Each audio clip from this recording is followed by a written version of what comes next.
پاکستان کو ریاست مدینہ بنانے کا عزم۔ کونسل خانوں اور سفارت خانوں میں بیٹھے کرپٹ لوگ ملکی بدنامی کا باعث بن رہے ہیں۔ پاکستان کو کبھی ریاست مدینہ بنانے کی بات کی جاتی ہے تو کبھی اس کے نظام کا تقابل امریکہ، برطانیہ، ترکی، چین اور دیگر ترقی یافتہ ممالک سے کیا جاتا ہے۔ یہ سبھی خواہشات قابل قدر ہیں، کم از کم اس سے محنت کو تو فروغ ملتا ہے، مگر انہیں عملی جامہ پہنانے کے لیے مثبت کوشش کرنا لازمی ہے، جس پر سابقہ حکومتی ادوار میں بھی توجہ نہیں دی گئی۔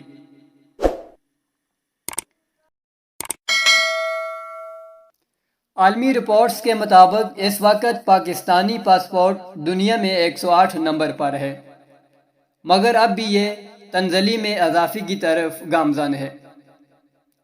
اگر ہم تقابلی جائزے کی طرف جائیں تو امریکہ اور برطانیہ وغیرہ کو بھول کر فی الحال ان ممالک میں چلے جائیں جہاں سے مقابلہ فی الحال بنتا ہے، یعنی بھارت اور بنگلہ دیش وغیرہ۔ تو انڈیکس بتاتی ہے کہ بھارت کا پاسپورٹ 83 نمبر پر ہے اور اسے 60 ممالک میں ویزے کی ضرورت نہیں ہے۔ بنگلہ دیش 104 نمبر پر ہے اور اسے 104 ممالک میں ویزا درکار نہیں ہوتا، جبکہ پاکستانی پاسپورٹ پر 38 ممالک میں ویزا درکار نہیں ہے۔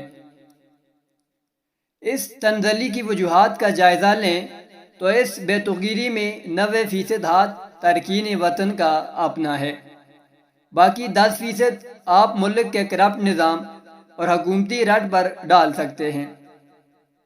اس میں کسی ایک سیاسی جماعت کا مسئلہ نہیں ہے، بلکہ سب کے سب ایک ہیں۔ ہمارے سفارت خانے اور کونسل خانے بھی اس کے ذمہ دار ہیں۔ بعض ممالک بالخصوص یورپ یونین جیسے ممالک، امریکہ، کینیڈا، برطانیہ اور آسٹریلیا اور کئی اور یورپی ممالک میں مختلف طریقوں سے ملک کو بدنام کر کے سیاسی پناہ حاصل کرتے ہیں۔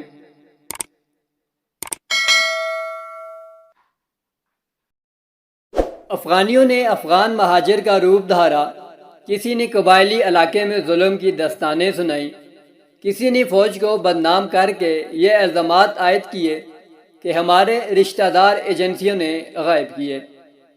ہمیں بھی خطرہ ہے، اسی بنیاد پر سیاسی پناہ حاصل کی۔ بعض نے اجتماعی زیادتی کا رونا رویا اور سیاسی پناہ حاصل کی، جعلی شادیاں کی، جعلی نکاح ناموں اور پاکستان کے اصل پاسپورٹ پر تصاویر تبدیل کر کے جعلی ویزے لگوا کر پاکستان سے باہر گئے اور گرفتار ہو گئے۔ منشیات کے ساتھ ہوائی اڈوں پر گرفتاریاں ہوئی، افغانی ہونے کے باوجود پاکستانی پاسپورٹ رکھا۔ گرفتاری پر بدنام تو پاکستان ہی کو ہونا ہے۔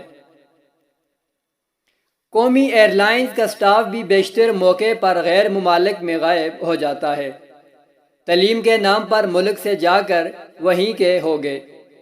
تو یہ اسباب ہیں، تب ہی تو پاکستانی پاسپورٹ مشکوک ہو گیا ہے اور اس کی وقت دن بدن کم ہوتی جا رہی ہے۔ ان اقدامات سے بیرون ملک قانونی طور پر رہنے والے اور ملک کے لیے زیر مبادلہ کمانے والے بھی بدنام ہوتے ہیں، چونکہ مندرجہ بالا جرائم تمام دنیا کو معلوم ہے کہ ہم کیا وارداتیں کرتے ہیں۔ کئی بھارتی خلیجی ممالک میں گرفتار ہو کر اپنے آپ کو پاکستانی ہونے کا دعویٰ کرتے ہیں۔ وہاں کے کونسل خانوں، سفارت خانوں میں بیٹھے کرپٹ لوگ انہیں پاسپورٹ بھی کسی ذاتی مفاد کے نتیجے میں دے دیتے ہیں۔ اگر ہماری ایجنسیاں، سفارت خانے اور کونسل خانے ان وارداتوں پر نظر رکھیں، کوئی بھی غیر ملک میں جا کر ملک کی بدنامی کا سبب نہ بن سکے گا۔